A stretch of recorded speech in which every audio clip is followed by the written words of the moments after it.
Section 26 of the CRPC.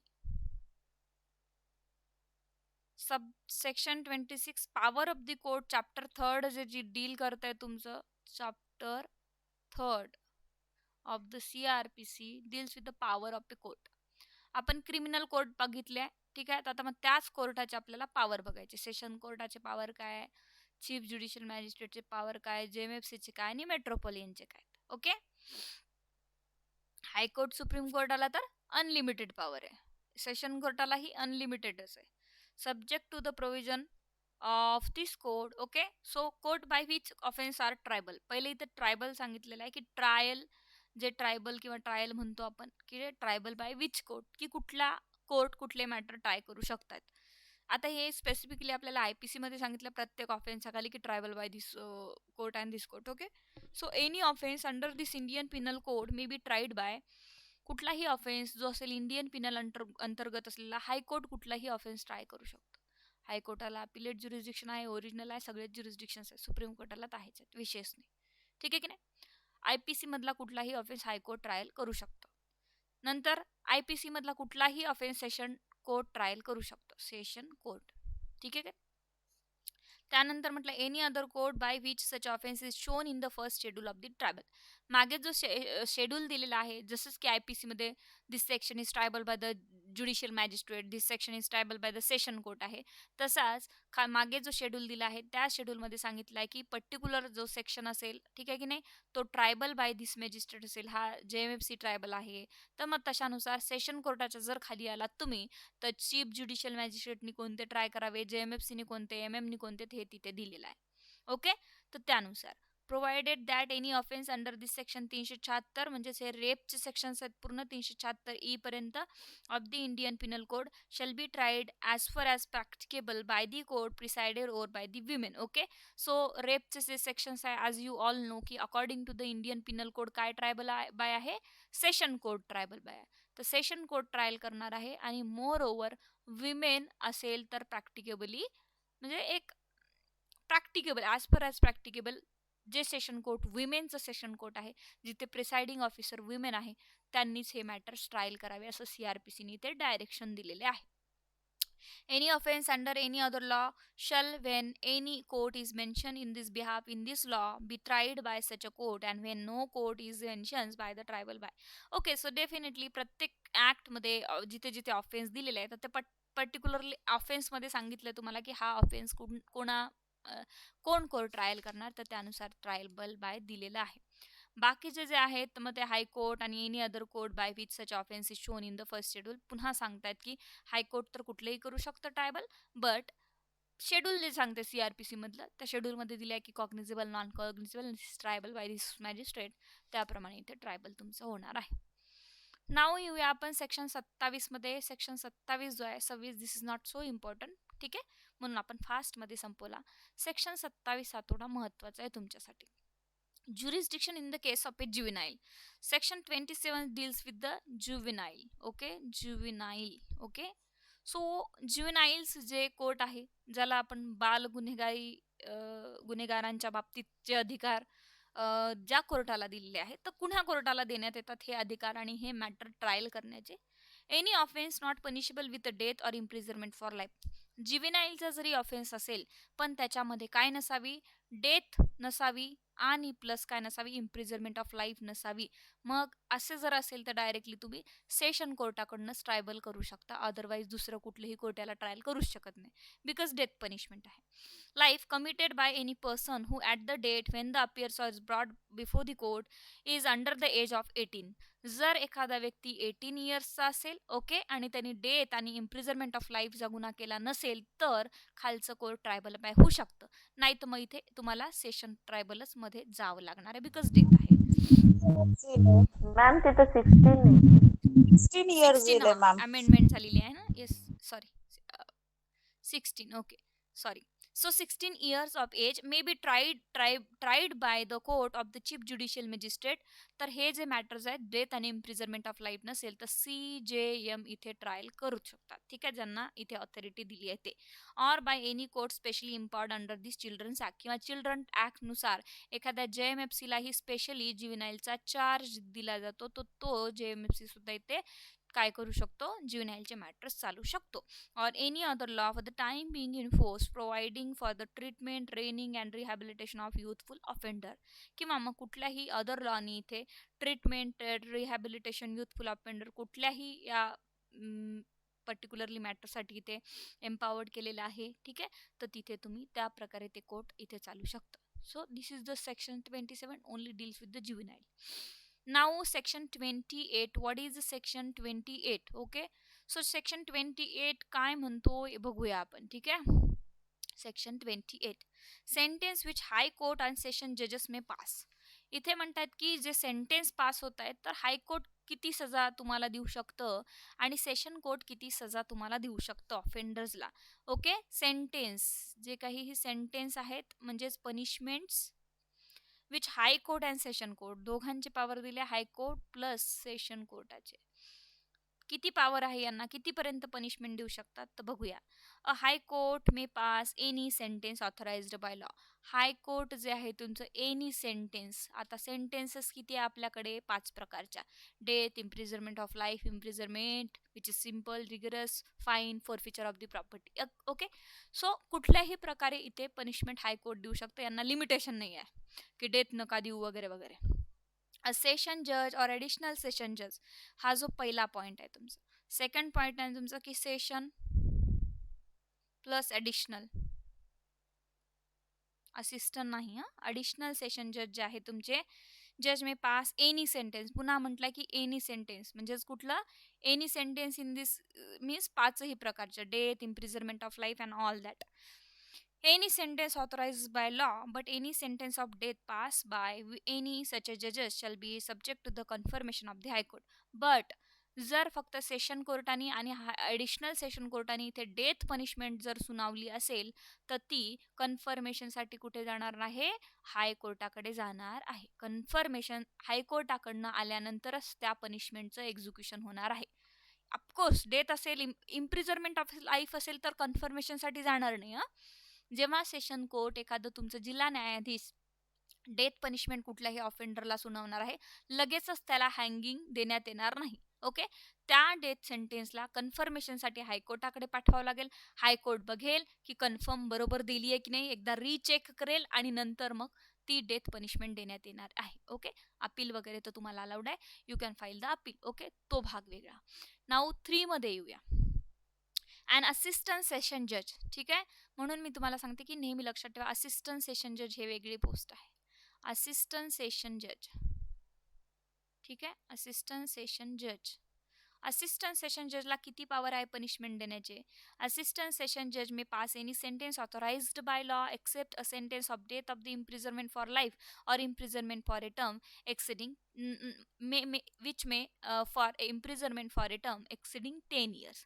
काय म्हटलंय, except sentence of death म्हणजे डेथ सेंटेन्स असिस्टंट सेशन जज देऊ शकत नाही. इम्प्रिझरमेंट फॉर लाईफ देऊ शकत नाही, इम्प्रिझरमेंट फॉर लाईफ देऊ शकत नाही. ठीक आहे, हे दोन्हीही देऊ शकत नाही. हां, असिस्टंट सेशन जज फक्त इम्प्रिझरमेंट of A term exceeding 10 year, फक्त 10 वर्ष तिथपर्यंत देऊ शकते. ओके, जी की 10 वर्षापर्यंत. ओके, सो 10 वर्षापर्यंत शिक्षा इथे देऊ शकतात कोण, असिस्टंट सेशन जज. ठीक आहे, सो अशा प्रकारे इथे दिलेलं आहे, इम्प्रिझरमेंट फॉर लाईफ और imprisonment for a term exceeding 10 year. ठीक आहे, सो पुढे येऊया सेक्शन 29. हे झालं तुमचं सेशन आणि हायकोर्टाचं. आणि पुढे येऊया आता आपण तुम्ही सेक्शन 29. ठीक आहे, section 29. Okay, what is section 29? Sentence which magistrate may pass. Okay, magistrate जे तुमचे दंडाधिकारी JMFC आहे, ठीक आहे की नाही. सो JMFC किंवा CJM तुमचे किती मॅजिस्ट्रेट आहेत ते इथे पास करू शकता. आता मॅजिस्ट्रेटची ही पॉवर यांनी वेगवेगळ्या प्रकारे दिलेली आहे. पहिला याच्यामध्ये यांनी दिलेला आहे की the court of the chief judicial magistrate may pass any sentence authorised by law except a sentence of death और इम्प्रिझरमेंट फॉर लाईफ और imprisonment for a term exceeding 7 year. So इथे सरळ सरळ म्हणतायत की इथे डेथ सेंटेन्स पास करू शकत नाही CJM साहेब. ठीक आहे की नाही, CJM लिहिलं नाही मी, सॉरी इथे लिहिते. ओके. आणि इम्प्रिझरमेंट ऑफ लाईफही देऊ शकत नाही. No no. मग कितीपर्यंत, तर 7 वर्षापर्यंत इथे तुम्ही पनिशमेंट देऊ शकता. कोण? CJM. किती वर्षापर्यंत? 7 वर्षापर्यंत. ओके. आता याचे तुम्हाला 31 वगैरे मध्ये समोर वेगवेगळे प्रकार दिसणार आहे की एका सेक्शन मध्ये 7 वर्षापर्यंत का, की सगळं पूर्ण 4 शीट मध्ये दिलेले आहेत तेवढी 7 वर्षापर्यंत, ते नंतर बघूया आपण. ठीक आहे, कसं कॉन्क्युरंट होते हे सगळ्या गोष्टी. आता जस्ट बेसिकली पनिशमेंट तुम्हाला लक्षात ठेवावं लागणार आहे प्रिलिमसाठी. सेकंड जो तुमचा सबसेक्शन आहे इथे, the court of A magistrate of the first class, म्हणजेच कोण? तुम्ही. JMFC. Okay. JMFC, Magistrate of the First Class, may pass a sentence of the imprisonment for a term not exceeding 3 years. JMFC ला फक्त 3 वर्षापर्यंत सजा देण्याचा अधिकार इथे दिलेला आहे. Okay. And may 3 year or a fine not exceeding 10,000 रुपये. आणि फाईन जो आहे इथे CJM ला नाही दिलाय, म्हणजेच अनलिमिटेड आहे. CJM देऊ शकतं किती फाईन. ओके. आणि फाईन इथे 10,000 रुपयापर्यंत JMFC ला लावता येतो. काय? फाईन. बट महाराष्ट्र अमेंडमेंटनुसार 10,000च्या रुपीज इथे 50,000 रुपये महाराष्ट्र JMFC फाईन लावू शकतं. Okay. This is the Maharashtra amendment. Okay. त्यानंतर पुढे येऊया. 3. The court of the magistrate of, झालं ना पूर्ण, फाईन नॉट एक्सिडिंग 10,000 और बोथ, दोन्ही पण. ओके. आणि तिसरं येऊया, the court of the magistrate of the second class. आता सध्या ती पोस्ट आपल्याकडे नाही आहे, बट तरीही may pass sentence imprisonment for a term not exceeding 1 year और fine not exceeding 5,000 rupees. So इथे सेकंड क्लास जे मॅजिस्ट्रेट आहे यांना 1 year पर्यंत पनिशमेंट देता येते, आणि प्लस फाईन और फाईन किती आहे इथे? 5,000, विच इज महाराष्ट्र अमेंडमेंट मध्ये येते 10,000 रुपीज दिलेला आहे. ठीक आहे. फोर्थ मध्ये येऊया आपण, the court of the chief metropolitan magistrate, CMM, ज्यांना मेट्रोपोलियन एरियामध्ये CJM ला CMM बनवलेलं आहे, shall have the power of the court to the chief judicial magistrate. यांना सगळे CJM चे पॉवर आहे, म्हणजे CJM ला जे पॉवर आहे तिथे त्यांना CMM ला सारखेच आहे, is equal to CMM and CJM. And the metropolitan magistrate has the power of the JMFC.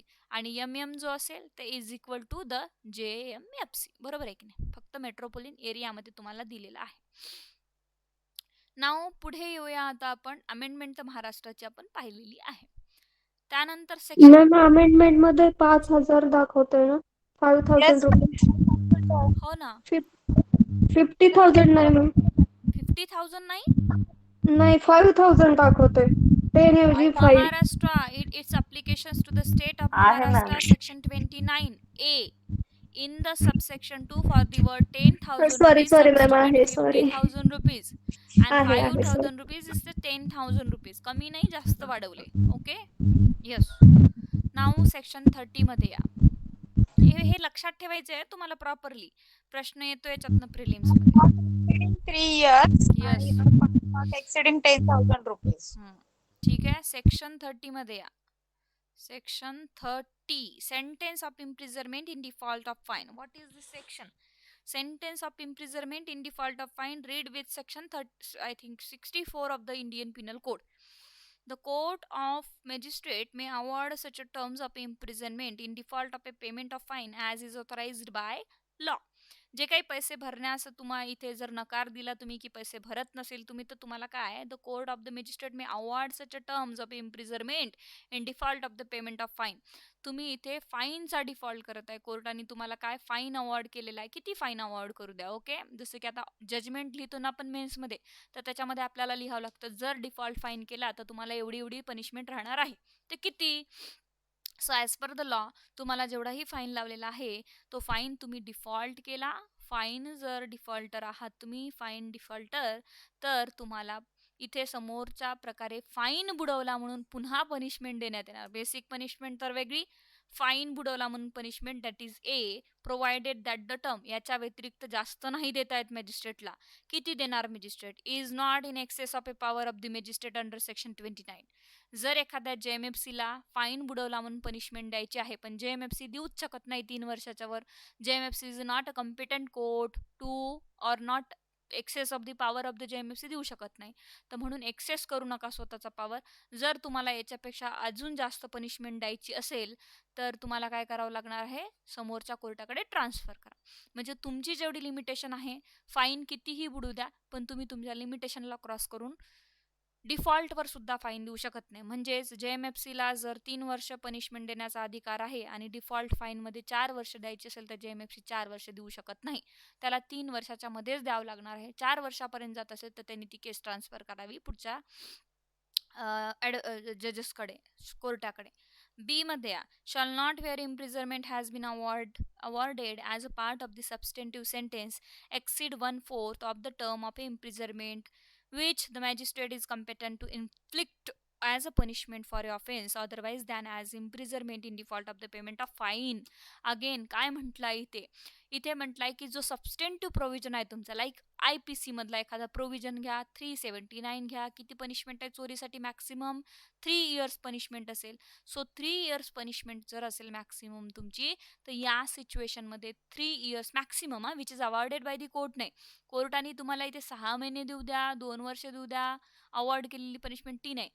Mention काय आहे कायद्यामध्ये, त्या पनिशमेंटच्या जर तुम्ही डिफॉल्ट फाईन बुडवला, डिफॉल्टर आहात फाईनचे, तर या पनिशमेंटच्या म्हणजेच 3 वर्षाच्या basically which is given in the Indian penal code किंवा अदर लॉमध्ये त्याच्या 1/4 तुम्हाला फाईन डिफॉल्ट केला म्हणून पनिशमेंट मिळणार आहे.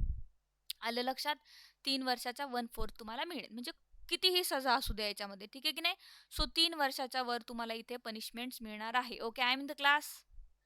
ओके, सो पुढे या. 1/4 फाईन. मॅम ओके, एक मिनिट. त्याच्यामध्ये जे कायद्यामध्ये जर समजा 5 वर्ष पनिशमेंट दिली असेल तर 5 वर्षाची 1/4 भेटेल आपल्याला. कोर्स जी कायद्यामध्ये पनिशमेंट सबस्टेंटिव्ह प्रोव्हिजन मेन्शन आहे त्याच्या 5 वर्षापेक्षा कमी जर मॅजिस्ट्रेटने पनिशमेंट दिली असेल तर ती ऍप्लिकेबल नाहीये. मॅजिस्ट्रेटने ही दिलेली आहे, जी कायद्यामध्ये दिलेली आहे त्याच्या 1/4 मिळेल. ओके, मॅजिस्ट्रेटने किती दिली त्याला काही अवॉर्डेड पनिशमेंटवर नाही. सबसेक्शन 2 मध्ये म्हटलेलं आहे, the imprisonment awarded under this section may be in additions to the substantive sentence of the imprisonment for a maximum term awardable by the magistrate under section 29. मग इथे काय म्हटलंय, जी इम्प्रिझरमेंट अवॉर्ड केलेली आहे तुम्हाला या 3 वर्षापैकी 2 वर्ष असेल, प्लस ही जी maximum terms awardable by the imprisonment of 29, तर ही मॅक्सिमम मीन्स जिथे कोर्टाने मॅक्सिमम दिलेली पनिशमेंट आहे त्याच्याबद्दलच सांगत आहे. ही याचं एक्सप्लेनेशन यांनी 2 मध्ये दिलंय की awarded under this section may be in additions to substantive section. Substantive सेक्शनच्या ॲडिशन्समध्ये ही पनिशमेंट तुम्हाला मिळणार आहे. म्हणजे तुम्हाला 2 वर्षापैकी 3 वर्षापैकी 2 वर्ष आणि प्लस या 3 वर्षाच्या 1/4 पनिशमेंट अशी तुम्हाला भोगावी लागणार आहे. ठीक आहे, दिस इज सेक्शन 30. आयपीसी मध्ये कसं दिलेलं आहे, जेव्हा डिफॉल्ट ऑफ फाईन असेल त्यावेळेस फक्त IPC सिंपल सेक्शन कोणता आहे? 71.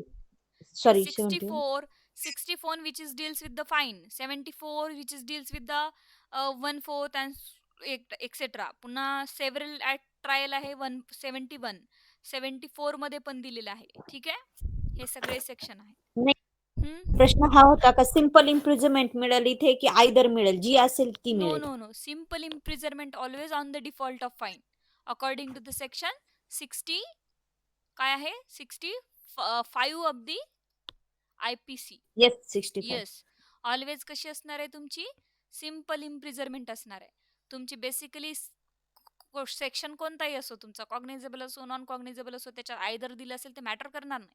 जेव्हा फाईनवर डिफॉल्ट करता ना तुम्ही, तर तेव्हा तुमची ऑलवेज जी 1/4 पनिशमेंट दिलेली आहे ना ती कशी असणार आहे? Always simple. ठीक आहे, येस येस, हे लक्षात ठेवायचं. हे सिंपल ऑलवेज रिगरस असेल, life imprisonment always rigorous, default of the fine 1/4 दिली जाते, कशी असते? ऑलवेज सिंपल असते. अमाऊंट फाईन किती लावावा, कितीही लावू शकता, अनलिमिटेड, पण ऍक्सेस नसला पाहिजे. हे असे छोटे छोटे टर्म्स तुम्ही काय करायचे आहेत, लक्षात ठेवावे लागतात. ओके. असं कधीही जेव्हा आपण आता जसं शीतलनी सांगितलं की लगेच त्यांना सिम्पल इम्प्रिजरमेंटचं आठवलं, तर डेफिनेटली आठवलं पाहिजे. ठीक आहे, असं आठवा पटापट. मॅम म्हणजे बरोबर आहे मॅम. येस, सीआरपीसीच्या 30 मध्ये आणि आयपीसीच्या येस, 64 मध्ये 64 दिलेले ते. Yes. Section 30 read with section 64. Okay. ठीक आहे. आणि हा. येस मॅम, आणि 65 मध्ये ना फाईन जर असेल, फक्त फाईन, तरच सिम्पल इम्प्रिझनमेंट आहे. सिम्पल आणि इम्प्रिजरमेंट आणि 1/4 60 64 मध्ये दिलंय.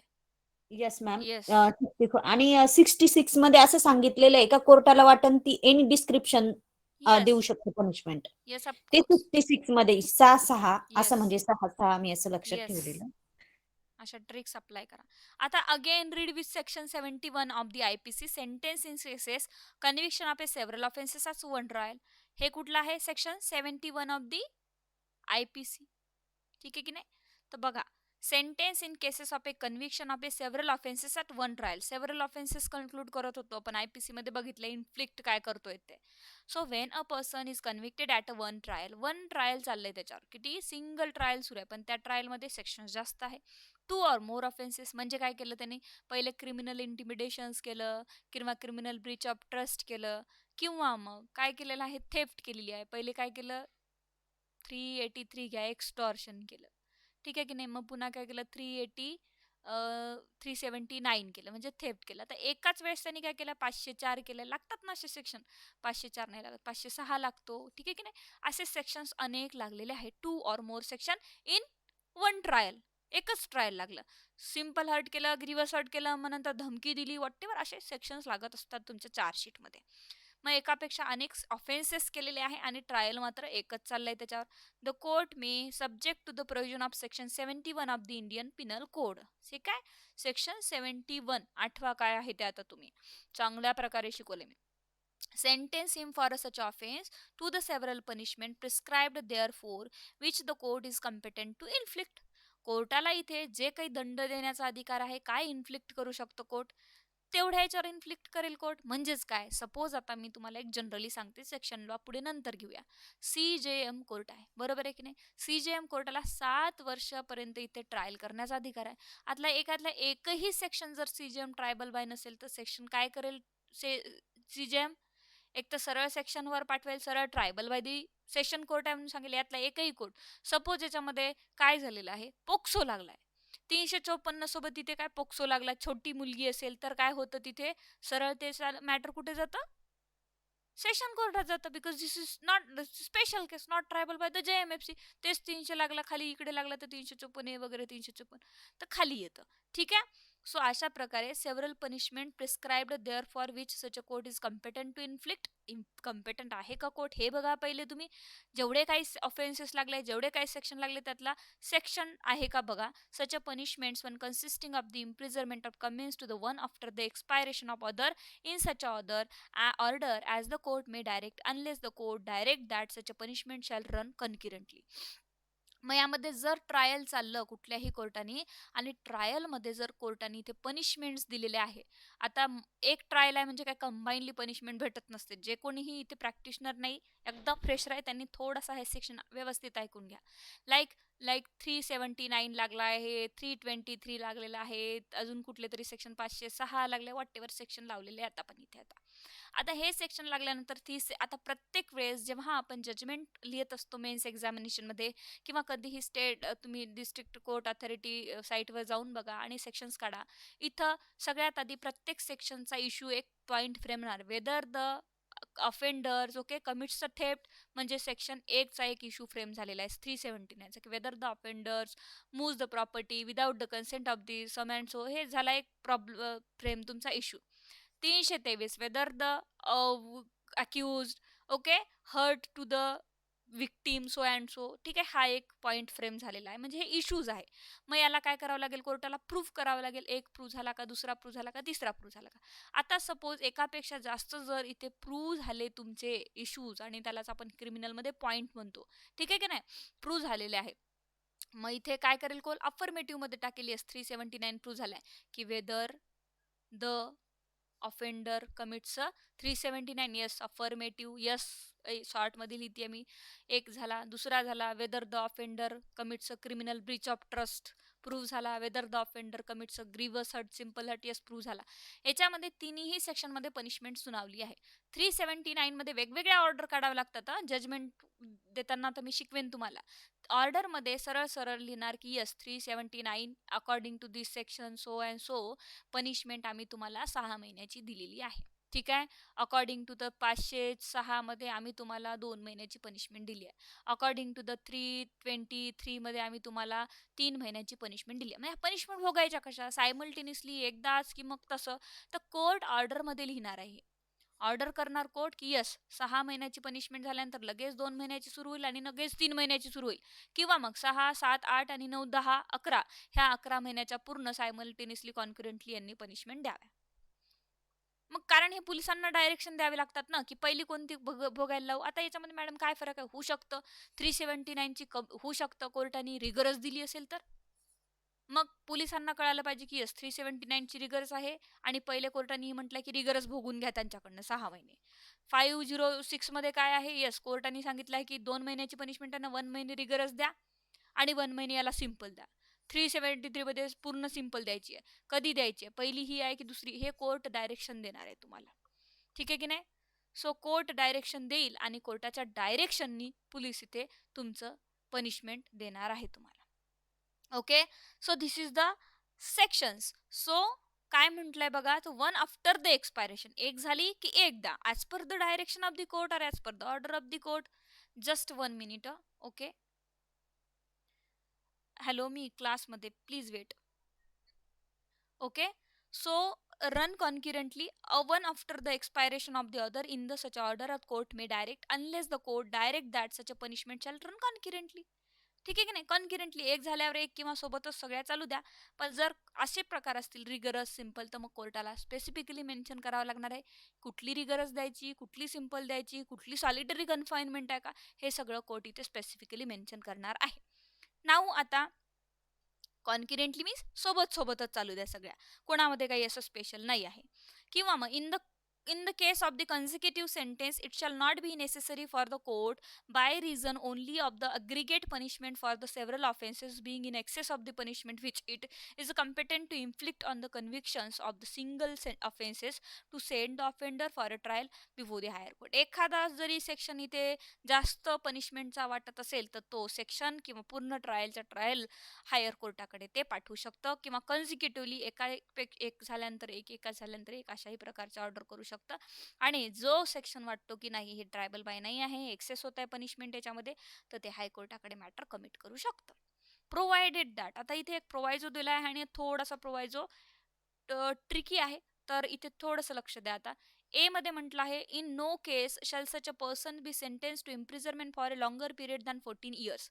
In no case shall such a person is sentenced to imprisonment for longer than period than 14 years. काय म्हटलंय, 14 वर्षापेक्षा जास्त, लॉंगर पिरियड दॅन 14 इयर बद्दल इथे बोललेलं आहे. In no case shall such a person be sentence to imprisonment for a longer period than 14 years. कुठल्याही याच्यामध्ये काहीही झाले तरी एकाच व्यक्तीला तुम्ही 14 वर्षापेक्षा जास्त शिक्षा देऊ शकत नाही एका ऑफेन्समध्ये. हे का म्हटलेलं आहे बघूया. ठीक आहे. पुढे म्हटलेलं आहे समोरचं जे लॉंगर पिरियड दॅन 14 इयर्स म्हटलं आहे, the aggregate punishment shall not exceed twice the amounts of the punishment which the court is competent to inflict for a single offence. Okay. एका पनिशमेंटमध्ये एकापेक्षा दुपटीने जास्त तुम्हाला देता येणार नाही. आणि थर्ड म्हटलंय for the purpose of appeal by a convicted person the aggregate of the consecutively sentence passed against him under this section shall be deemed to be a single sentence. एकच शिक्षा असल्याचं मानलं जाईल. हे तिन्ही वेगवेगळे ॲस्पेक्ट्स आहे इथे. पहिला जो ॲस्पेक्ट आहे याच्यामध्ये म्हटलं की येस तुम्ही कॉन्सिक्वेंटली पनिशमेंट देऊ शकता. ठीक आहे. जर खूपच जास्त असेल तर तुम्ही सरळ सरळ कुठल्याकडे हायर कोर्टाकडे पाठवून या, जिथे की तुमचा ज्युरिस्डिक्शनच येत नाही. पण आता हे 14 वर्षाचं एक मॅटर बघूया. इथे CJM कोर्ट आहे. ओके. इथे म्हटलेलं आहे CJM कोर्टामध्ये in no case shall such a person be sentence to imprisonment for a longer period than 14 years. जर तुम्हाला इम्प्रिझरमेंट द्यायची असेल एखाद्या सेक्शन्समध्ये, ठीक आहे की नाही, तर त्याला तुम्हाला 14 वर्षाच्या वर देता येणार नाही. ठीक आहे. का देता येणार नाही, ठीक आहे. Longer period than 14 years. The aggregate punishment shall not exceed twice the amount of the punishment. Okay, जी अग्रिगेट पनिशमेंट असते ही ट्वाइस देता येणार नाही. याचा काय अर्थ आहे?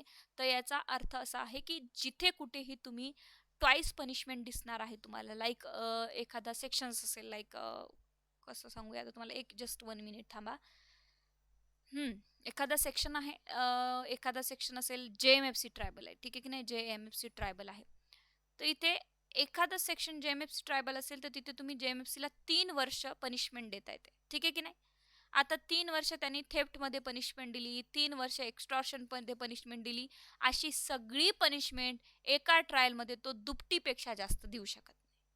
म्हणजे एक सेक्शन 2 सेक्शन 3 सेक्शन 4 सेक्शन एका ट्रायलमध्ये लागलेले आहे. याच्यामध्ये जास्तीत जास्त पनिशमेंट किती देऊ शकतं JMFC? पूर्ण 6 मिळून वर्ष. 6 वर्ष, म्हणजे दुपटीपेक्षा जास्त जाऊ शकत नाही. आलं लक्षात? क्लिअर? दुपटीपेक्षा जास्त जाऊ शकणार नाही. आणि सेकंड म्हटलं आहे 14 वर्षाचं, तर हे 14 वर्षाची लिमिट याच्यासाठी दिलेली आहे की यस, तुम्ही एका सेंटेन्समध्ये लॉंगर पिरियड दॅन 40 इयर्स जाऊ शकत नाही, कारण CJM इथे एका मॅटरमध्ये 7 वर्ष पनिशमेंट देऊ शकते. तर पूर्ण ट्रायलमध्ये कितीही सेक्शन लागले तरी CJM 14 इयर्सच्या वर इथे जाऊ शकत नाही. का? कारण दुपटीपेक्षा जास्त तुम्ही इथे जाऊ शकत नाही. ओके, सो पुढे येऊया. For the purpose of appeal by the convicted person, the aggregate of the consecutive sentence passed against him under this section shall be deemed to be the single sentence. Okay, आता इथे 2 वर्ष 2 महिने 3 महिने अशा सगळ्या करून कितीही पनिशमेंट सगळी एकत्र करून, ठीक आहे की नाही, कॉन्क्युरंटली जेवढी काही पनिशमेंट होत असेल तर ती एकच पनिशमेंट मानली जाईल. ठीक आहे, अ सिंगल पनिशमेंट मानली जाईल. म्हणजे तुम्हाला पहिल्या याच्यात 2 महिने दिली होती, नंतर 3 महिने आणि नंतर 2 वर्ष. ही किती झाली? 2 3 महिने म्हणजे 3 आणि हे 5, 2 वर्ष 5 महिने पनिशमेंट. त्या पूर्ण पनिशमेंटवर अपील होणार आहे तुमची. ही एकच पनिशमेंटवर अपील झाली अशी म्हटली जाईल. इथे कितीही सेक्शन लागले तरी काही हरकत नाही. ओके, पहिला सेक्शन 14 वर्ष याच्यासाठी दिला आहे तुम्हाला की इथे कुठलाही व्यक्ती जो CJM व्यक्ती, हायर कोर्टाचे इथे बोलतच नाही आहे. ओके, सो इथे कॉम्पिटंट कोर्ट जे आहे तो, पण CJM जवळ समजा जर एखादा मॅटर गेला असेल आणि CJM जर मॅटर गेल्यानंतर काय होणार आहे, लाईक CJM वर 279 आहे, 383 आहे, रॉबरी आहे वगैरे, हे सगळे सेक्शन लागले. CJM ला आता इथे एका सेक्शनमध्ये 7-7 वर्ष पनिशमेंट देता येते, बरोबर आहे की नाही. पण 7-7 वर्ष पनिशमेंट देता येत असेल, 7-7-7 21 वर्ष तो देऊ शकत नाही. त्याला एक 2-2 3-3 2-2 3-3 वर्ष करावं लागेल. तो 7 वर्ष तर देऊ शकतो, पण 7 पेक्षा दुप्पट जाऊ शकत नाही. 14 वर्षाच्या वर तो पनिशमेंट देऊ शकणार नाही. आणि खाली सुद्धा तेच म्हटलंय की जर JMFC असेल किंवा कोणीही असेल 3 वर्ष पनिशमेंट आहे तर तुम्ही दुपटीपेक्षा एका ट्रायलमध्ये पनिशमेंट देऊ शकत नाही. In no case shall such a person be sentenced to imprisonment for a longer period than 14 years. Longer period than 14 years तुम्ही देऊ शकत नाही इम्प्रिझरमेंट इन कोणत्याही केसमध्ये, आणि दुपटीपेक्षा जास्त तुम्ही जाऊ शकत नाही. 7 इयर्स पर्यंत आहे ना कोणाला? JMFC ला? नाही, 3 वर्षापर्यंत. आत्ताच बघितलं आपण सेक्शन 29 मध्ये. Okay, CJM. ठीक आहे. सो सेक्शन 32 मध्ये या. Mode of conferring a power. In conferring a power under JMFC ला समजा 3 वर्षाची दिलेली आहे, तर मग ते म्हणजे दुपटीने म्हणजे 6 वर्षापर्यंत पूर्ण पनिशमेंट देऊ ट्रायल शकतो मध्ये, का? पूर्ण ट्रायल असेल त्याच्याकडे कितीही सेक्शन असेल तर तो 6 वर्षाच्या वर जाऊ शकत नाही. ओके यस, ठीक आहे. Okay. Mode of conferring a power. In conferring a power under this code, the High Court or the state government, as the case may be, may by order empower a person specially by name or in virtue of their office or classes of a official, generally by the official's title.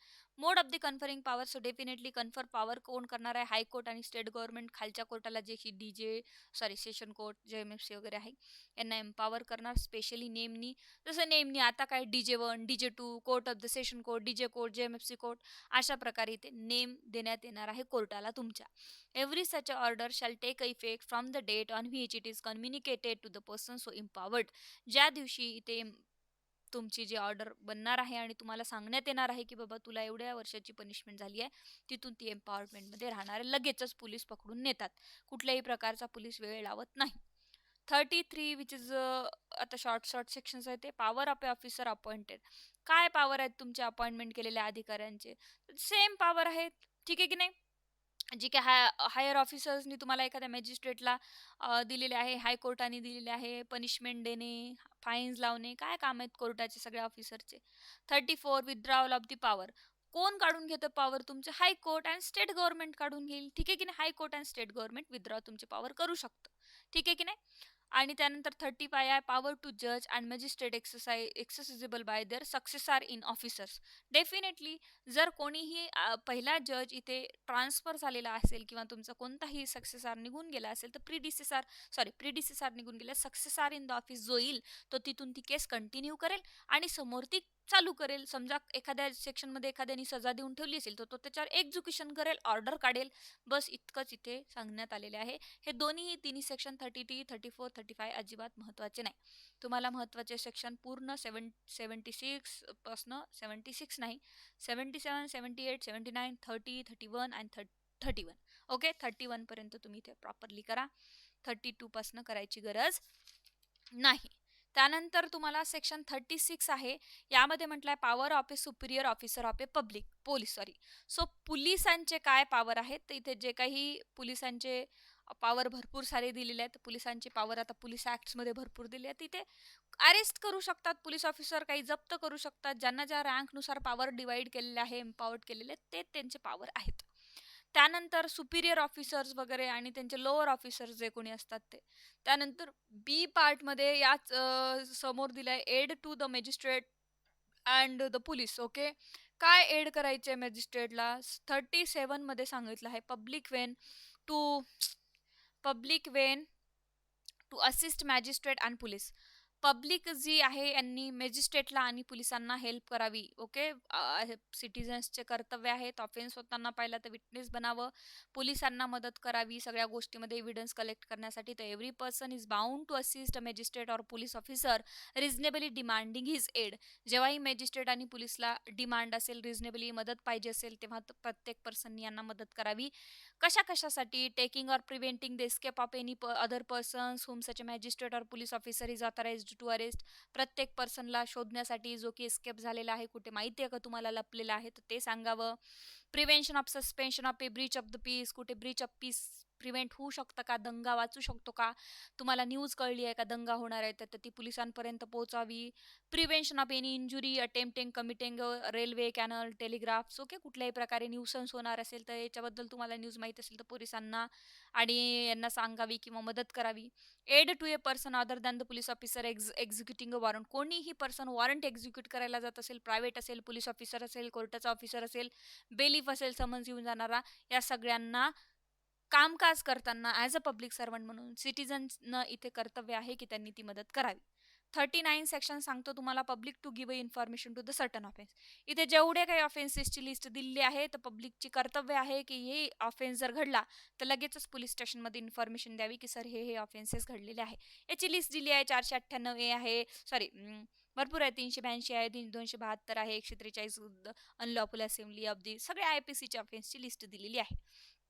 त्यानंतर 40 मध्ये सांगितलेलं आहे duty of the officer employed in a connections with the affairs of the village or make a certain report. Definitely विलेजमध्ये कोण employed करतं? Police Patil आणि हे सगळे जे असतात गावकरी जे असतात त्या संबंधात नेमलेले यांनीही पोलीस स्टेशनला रिपोर्ट द्यावे की आमच्या गावामध्ये वगैरे हे ऑफेन्स घडलेला आहे. हे सेक्शन तुम्हाला करायची गरज नाही, एड अँड वगैरे वगैरे, फक्त 31 पर्यंत तुम्ही सेक्शन करा. आता उद्या कोणीही अब्सेंट राहू नका. सेक्शन 41 आपण इथे पाहणार आहोत and that is very very very very important. पूर्ण अरेस्ट चॅप्टर उद्या आपल्याला बघायचं आहे. स्पेसिफिक रिलीफ कमी बघूया उद्या आणि इथे आपण जास्त बघणार